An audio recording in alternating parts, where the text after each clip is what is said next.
Bonjour, mesdames et messieurs, bienvenue dans ces 5 minutes d'information. Le président de la République du Sénégal, Macky Sall, effectue depuis hier une visite d'État de 72 heures en Côte d'Ivoire. Au cours d'une audience entre les deux chefs d'État, entre le chef de l'État sénégalais et le chef de l'État ivoirien, 5 accords bilatéraux ont été signés dans plusieurs secteurs en vue de booster la coopération ivoiro-sénégalaise. Il s'agit d'un accord de coopération en matière d'habitat social, d'un accord de coopération dans le domaine de l'énergie et du pétrole, d'un accord de coopération et d'échange cinématographique. Je vous propose d'écouter les présidents Alassane Ouattara et Macky Sall. J'ai beaucoup de respect, d'affection et de considération pour le président Ouattara. C'est un aîné attentionné qui a un grand sens de l'histoire et des relations humaines. La Côte d'Ivoire et le Sénégal sont unis par des liens historiques solides et profonds et partagent le même destin. Je me dois de remercier le président Ouattara, son épouse Dominique Ouattara, le gouvernement et le peuple ivoirien pour l'hospitalité que mes compatriotes ont toujours trouvée en terre de Côte d'Ivoire. Avec le président, nos discussions, il l'a rappelé tantôt, ont porté sur tout ce qui lie les deux pays, notamment la coopération bilatérale, comme il l'a dit, qui se porte bien, mais qui peut faire encore des progrès, particulièrement dans le domaine commercial, dans le domaine de l'investissement privé. Nos hommes d'affaires pourraient en effet saisir cette occasion pour augmenter le niveau d'échange dans les domaines de l'agriculture, où la Côte d'Ivoire est un grenier par excellence. Et nous avons la volonté d'accroître les échanges commerciaux, notamment en renforçant le partenariat entre les secteurs privés des deux pays. De même, nous avons évoqué les possibilités d'approfondir les partages d'expériences et de bonnes pratiques dans des domaines comme les énergies renouvelables, mais également les énergies fossiles, où la Côte d'Ivoire a une longueur d'avance sur nous.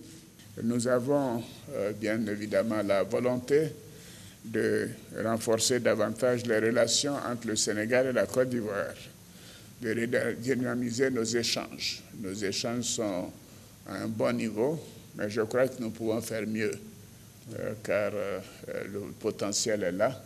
Et je crois que la volonté politique et aussi les hommes et les femmes d'affaires sont engagés des deux côtés, aussi bien les Ivoiriens au Sénégal que les Sénégalais en Côte d'Ivoire.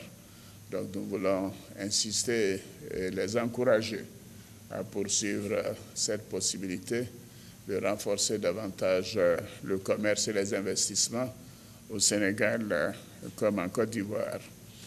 Donc l'organisation de la 10e session de la Grande Commission mixte de coopération ivoiro-sénégalaise a permis de faire quelques avancées.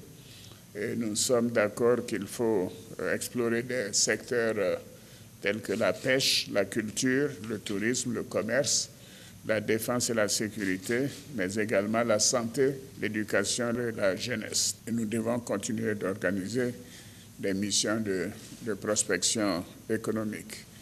Et nous avons aussi, souvent vous et moi,